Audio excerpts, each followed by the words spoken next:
May nakuha tayo na guyabano ngayon mga kaprobinsya. Oh. Pero may diferensya. Ibigay lang natin ito sa ating unggoy. Si Goy-Goy ang kinabang dito.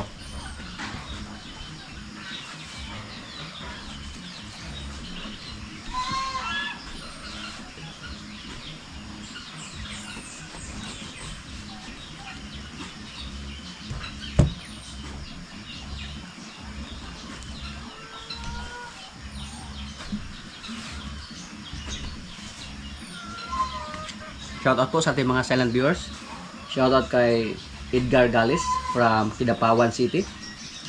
At shoutout naman kay Ronnie Ganutis watching from Toronto, Canada. Sir, shoutout po. Shoutout naman kay Danny Irhas. Greetings from Clorvy, Dublan. Shoutout naman kay Sir Leonardo. At sa mga hindi po natin na shoutout dyan, shoutout lang po sa inyong lahat.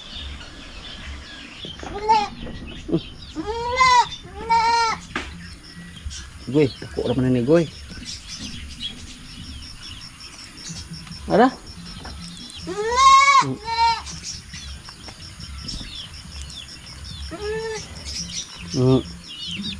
Palusot na ito Goy ah.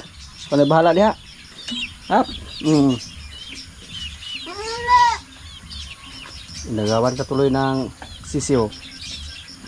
Kaya mo ubusin yan?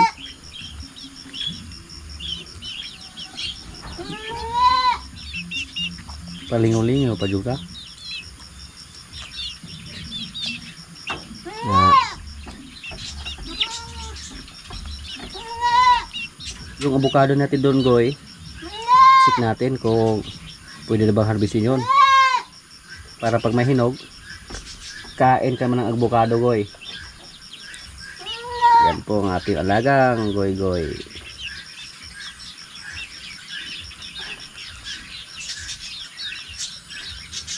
Malit lang yung kain niya mga kaprobinsya. Pag maubos na yan, busog na siya dyan.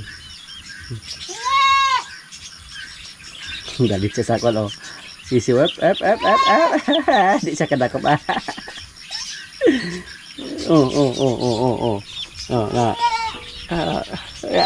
Takpan juga uluhan na ron. Kakabuhi ron.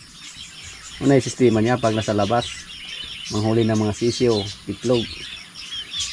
May maliit kami na sili, oh, na napunla. Tanim namin to doon. Pero pang konsumo lang yan mga kaprobinsya. Maliit lang yan. Pang consumption lang. Tingnan natin yung ating avocado dito.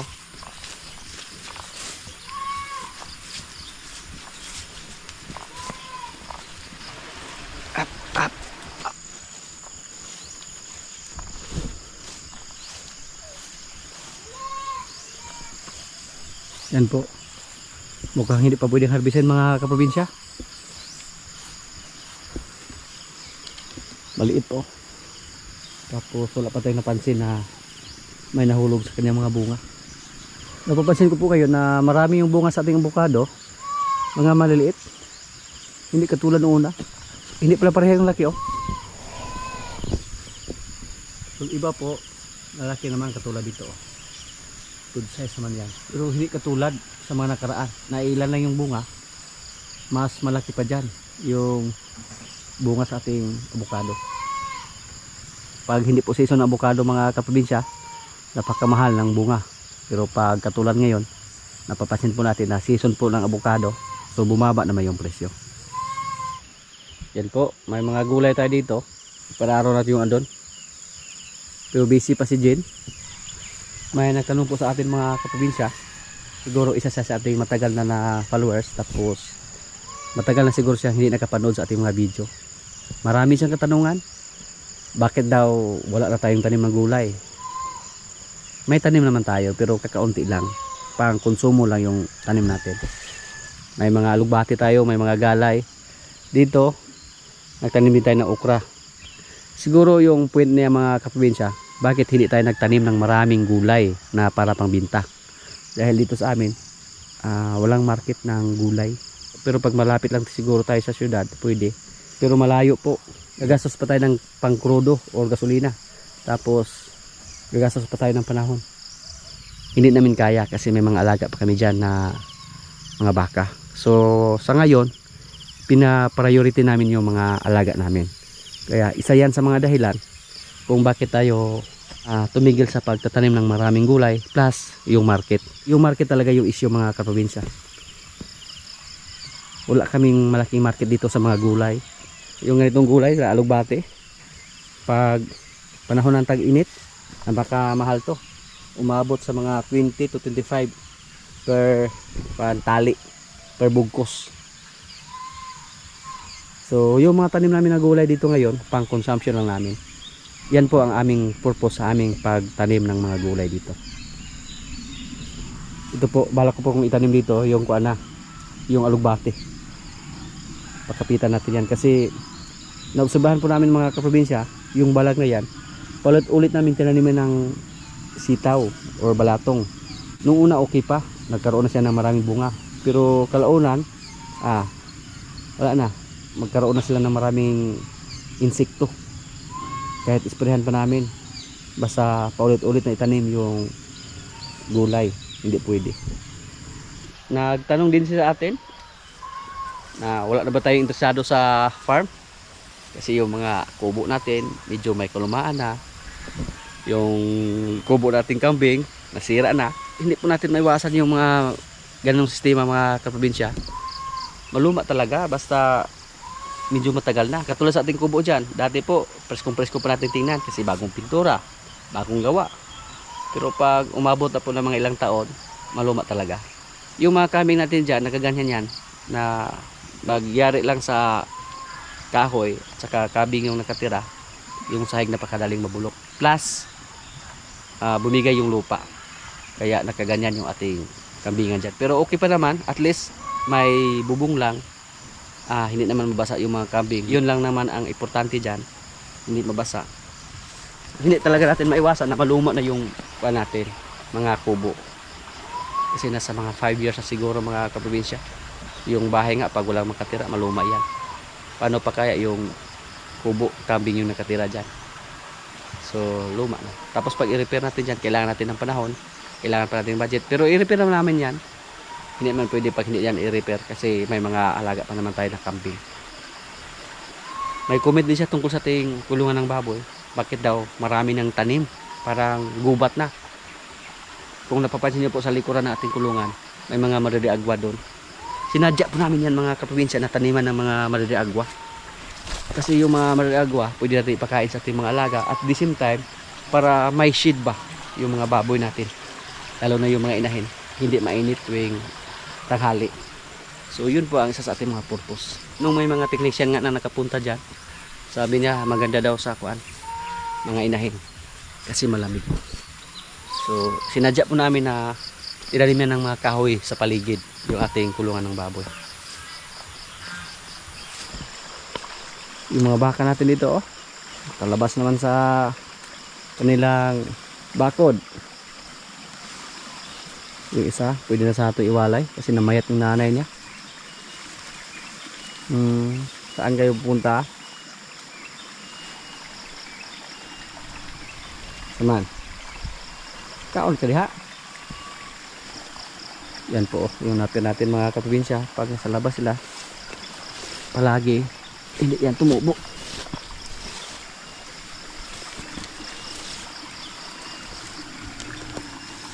Huli ka. Pag yung kasama natin ang lumapit sa kanya, hindi yan magpalapit. Maghabulan pa sila dito. Pero hindi pa siya takot sa atin. Kasi paminsan-minsan lang natin siya hulihin. Kadalasan po yung maghuli sa kanya yung kasama natin. Ibalik natin siya sa bakod para hindi mahasira yung manapin natin dito. Malakas siyang kumain. Mabait naman sa mga kaprobinsya. Sanay na siyang sumunod. Yan.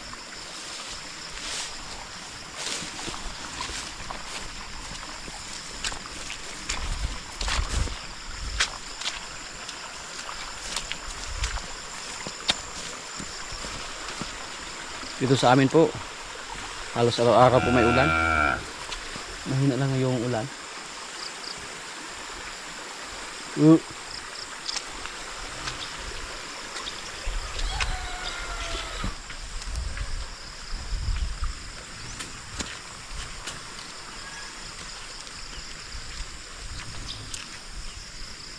Dali na.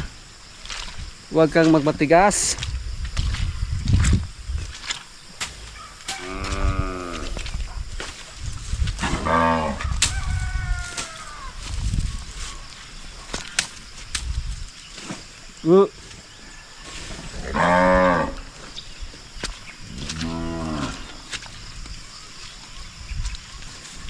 Siya po yung leader, oh.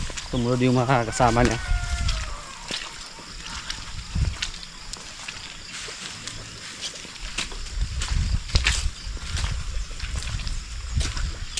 Di sa mulagan ako yung mudakop. Abali chok. Mas kadalara? Amo yo. Bugat yun. At juga ayah si Rambo di kayak kabisado. Turun nggak bisa ditutup dulu kon. Oke yang dasar antara. Cukup pak, anak turun. Pila ka karo sa tulo to? Si Bibing, Bing.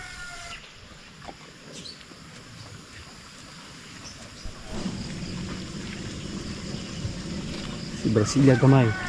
Nagmamadali. Kasi yung kasama niya nasa loob na. Murag ni dako yung pusod sa. Di mo lagi maayaw ni. Puno na mag-antibiotic ni makahan eh.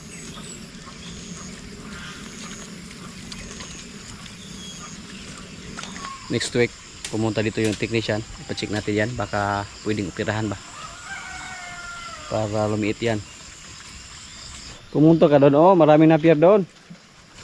Isa na lang sa ating mga baka dito mga kaprobinsya ang hindi nakasahan, yung baka natin na galing sa Dawis. Pang 10 po siya kung makasahan siya, kasi sa mga nakaraan po si Marimar nakasahan na siya. Noong una po naglandi siya, hindi siya nakasahan ni Lemer. Minsan si Lemer yung hindi kumasta, tapos minsan naman si Marimar naman yung hindi magpakasta. May time pa na nag-request sana tayo ng technician pero wala po silang available na similya. Buti na lang sa nakaraan na kasahan siya ni Lemer. Isang beses lang kasi pagkahapon malakas yung ulan, madulas yung lupa, hindi na namin pinalabas si Lemer. So marami tayong abangan sa sunod ng mga taon. Yung unang batch ating mga baka mga kaprobinsya, nagkaroon po tayo ng 8 mga maliliit na baka. Pang-8 yung nilagaan ni pare, yung anak sa ating baka dito. Yan. Ito yung mga baka natin dyan na mga maliliit. Yung isa nilagaan ni pare, yun pang-8. So sa sunod, kung sakaling mabuntis silang lahat, so makasahan yung ating puting baka dyan na galing sa Dawis, pang 10. So sana magkaroon tayo dito ng 10 baka, lalo na pag magamit na natin yung dalawa nating Indobrasil dito. Magaling na yung balat niya mga kapatid. Wala nang mga kapit-kapit ating baka na galing sa Batangas. Ito napakapangit tingnan yung kanyang katawan, yung kanyang balat, namayat pa siya, tapos marami pang mga kapit-kapit sa kanyang katawan, at hindi na po siya masyadong mailap. Hindi siya umalis, oh, kaya dito tayo sa kanyang harapan, patuloy pa rin siya sa kanyang pagkain.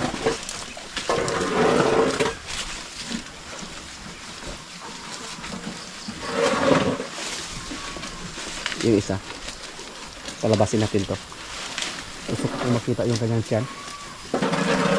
Expected po namin manganak siya ngayong katapusan ng September. So mga ilang buwan na lang. Napakadali lang ng panahon, basta hindi natin iisipin. Nung una nung pinakasal natin, hindi pa siya nabuntis. Si Pugi sana yung nung una nakakasal sa kanya, pero nag-reheat po siya hanggang pinakasal natin ni Bitas. Si Bitas tuloy yung tatay sa kanyang anak. Isugay ni ha. Pangatang ito. Sunod araw ipalabas na natin to para tingnan natin yung tiyan niya.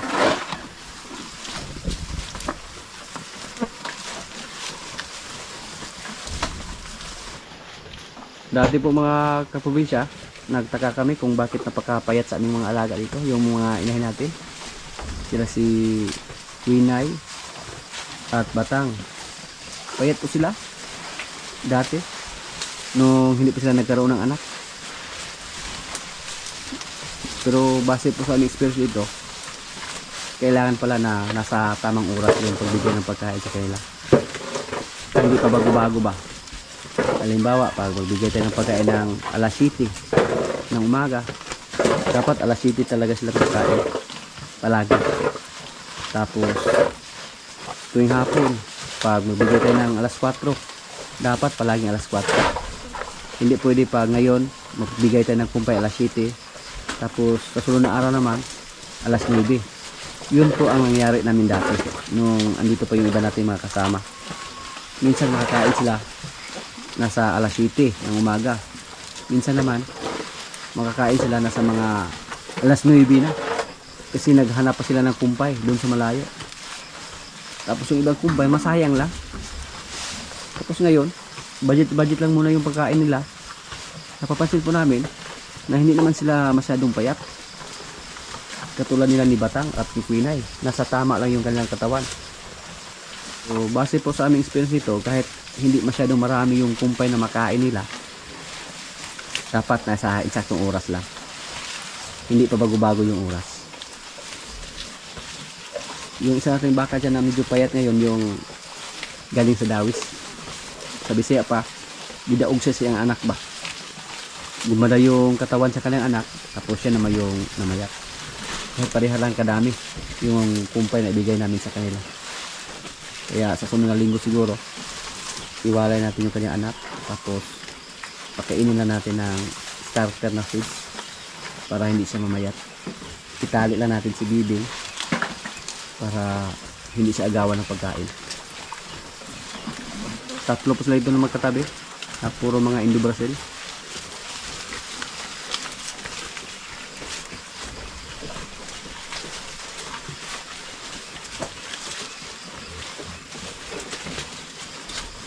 Piyansa tiya.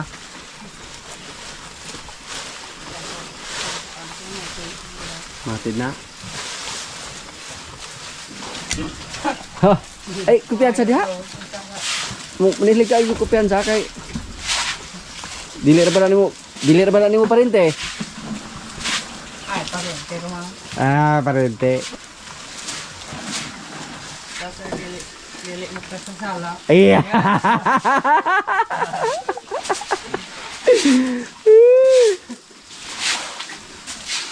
Dili tayo magkasapasok tayo boy sa? Lili naman sampo na sumay ba? Yeah. Dati mga kaprobinsya, nung magkatabi silang dalawa, napakaliit lang sa ating baka na galing sa Batangas. Asa tasog tindog arin ti boy, anong mga baka ti boy? Ha? Asa tasog tindog arin duha?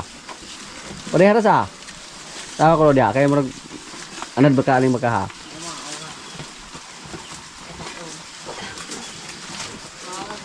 Murag height? Bu. Hindi na siya umilag. Bu.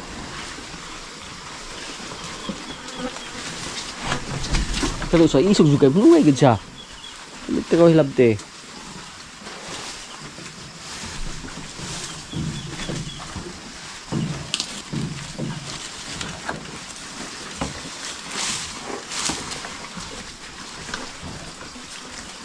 Yung isa walang problema to.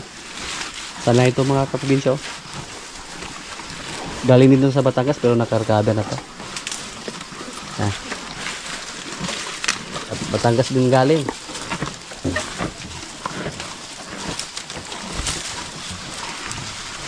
Pati yung isa dito. Pero okay lang yan. Kahit hindi siya magpahima sa atin.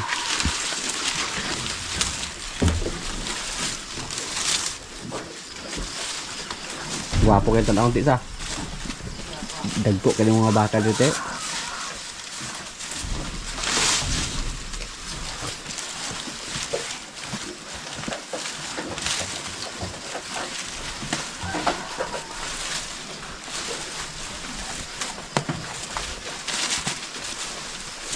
Sa ngayon po mga kaprobinsya, mukhang kulang yung ating kubo dito.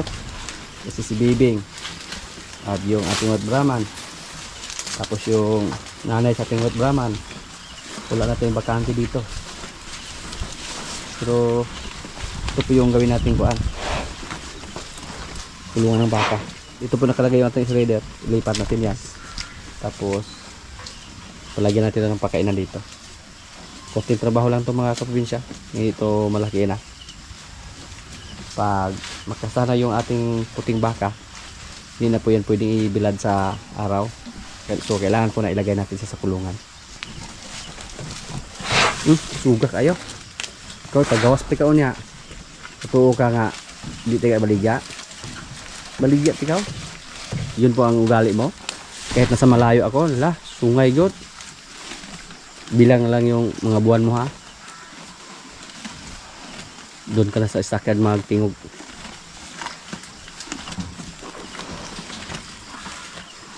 Pero yung mga baboy natin dyan mga kaprobinsya, hindi natin alam kung ano yung future nila.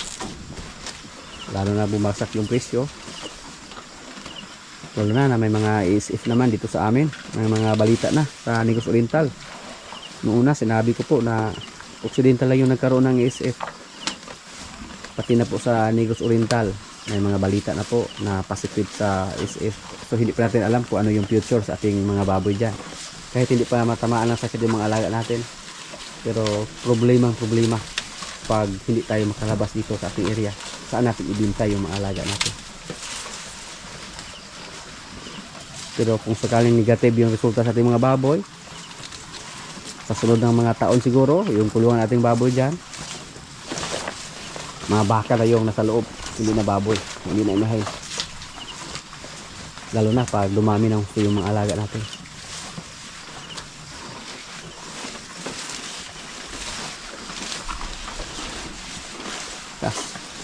Dili na ni kumpay mga kaprobinsya oh. Tang-uso na ni. Sinama po nila. Pero sa sunod, putulin na namin to. Ito yung nagdala og bugat ba sa ating mga alaga. Kailangan itong putulin. Pero naalala ko po mga kaprobinsya, yung ganito ang paborito ni Bitas dati. Napakalakas po kumain ni Bitas ng mga ganito dati. Update po sa ating luya dito oh. Yan. Sumibo na po yung iba. Yung iba mukhang nalata, nabulok lang. Try lang natin to kung ano yung magiging resulta sa ating tanim dito mga kaprobinsya. Pinabulok na natin yung dumi ng baka. Tapos tinaniman ng luya. Try lang natin kung ano yung magiging resulta dyan.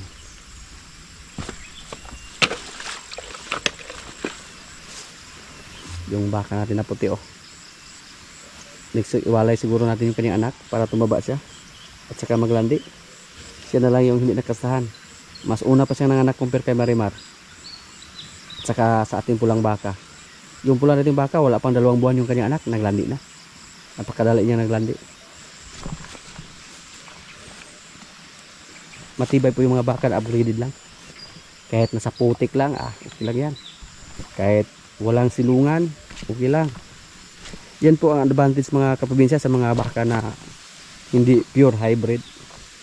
Pero yung mga hybrid, pag paulanan natin, painitan, iyak mo na yun. Hindi pwede. Kinabukasan, magtaka lang kayo kung bakit hindi na kumain yung baka natin. Kaya sila si Bibing at si White Brahman natin, kailangan sila ng kubo. Sa ngayon po wala na tayong bakante na kubo para sa kanila. Yung sibuyas natin oh. Lagyan natin ito ng pataba mga kaprobinsya para tumaba yung ating sibuyas. Mga kaprobinsya, kailan na po. Ito yung ulam namin oh. Gulay na may gata, kalabasa na may alubaki. Yan, kami kayo. May kanin. Lord, maraming salamat sa pagkain. So, kain na.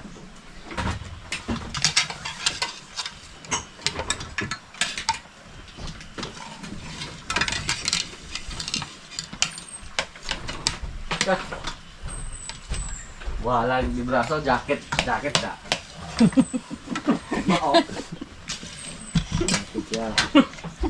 Wala naman ang mga libraso. Nasa bungaw. Bungaw. Ay, kita. Ayaw sa spaghetti boy. Ay, kinarong bita na yahan. Sabi kayo mo yung seafood uwi. Ay, susikan na yun. Pastor biya na. Ya. Kusang. Iyo. Mabintuan mo te. Ay, tibay kay kasi awan na po. Naman ba na? Sabi nag gulgo na. Ay, Ayun na. kasi awan. Kita ba ako kasulod din yung kanina. At sabi ako nga bako niya. Kasta ka. Dahil ulog bulan te. Kapag kang tao ron te, sigado te kaya ron kaya pila yung gasto anang sigarilyo ron. Hindi ba kaya kapait ng mga gamit na. Kapag gabong palit sa. Ay, palen. Wala gigastuhan. Naabiyak nga. Wala estudyante. Ikaw? Gabo. Ito ka bang estudyante? Ano boy? Do. Sa imo dong Jen, naka-estudyante boss? Wala. Yeah. Ispila mo na yung kaniguman. Wala mo backup na? Ha? Mga snack ba? Yung iyang kaubang pang-snack, iyang uyap. Pero bayra na kayo monitor man sige ko kay doon si kada hapon. Buntag kitaan. Pero pwede na ba yung pamalay ng panahon na yun kay baboy ron? Kita kabalo ko sa kapalara din nga baboy. Hindi ako dahil nag-ako iskila. Masaya ba siguro na? Gusto-gustuhan na ito pumalay. Bahala ko dahil iskila. Bahala masawag dili. Basta kay Okay, siguro. siguro. Ba ako? Nga saman.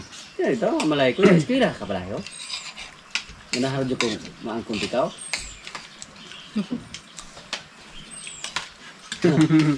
Ah, hindi na maguna-good. Kay sa magsikag, kanya, takabalo itong lain na na kabag snack.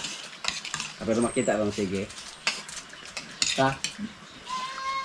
Sa wala ba doon na. Pagsilahan din na. Magaling, May tanda kayo pa. sayo pa.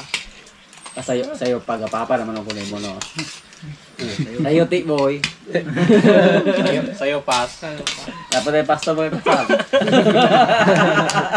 Yung Kabalo ka mo kasalte.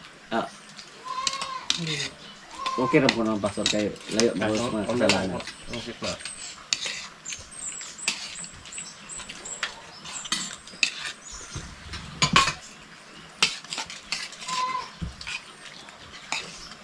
Pas. Ya, imo tuloy na niya hapon. Ha? Yeah. Sila eh. Lagi? Kaya taglit sa nung ito. Sakya, kaya naman tayo baboy na.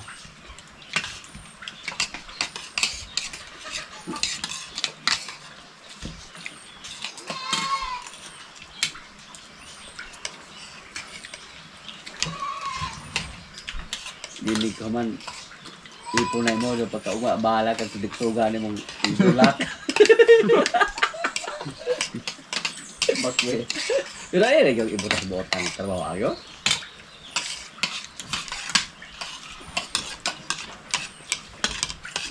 Pero ay sa pagalitin na ron. Imo sana patarong. Ay sa pagalitin. Kumidyar to ako malay dito. Patarong sa ano mo na. Kung baka hikap na customers buhok ana, kana pwede na. Sayo kayo pas. pastor. Ay, titi boy, maloy ra pang titi boy kay butan po ni mata. Mga butan yung mga bata abe yo.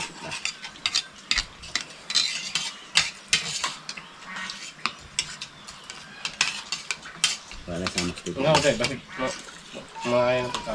Oo, mo ko kasi ko lang siya mo na. Basta makaiyon sa kang unfair ka ikaw kay kanero sa ikaw te boy. Mamalayo ay na ko. Ay, ko kay bagatok ng baboy. Mo tagal ti hawon te. yung mahal iti ka. Hindi mahal po. Hindi ko malalang ka. Kaya mga tagkala daw, siguro mapunta nila sa kulungan baka ng lugay. Hindi man na na. Ako siya. Kana yung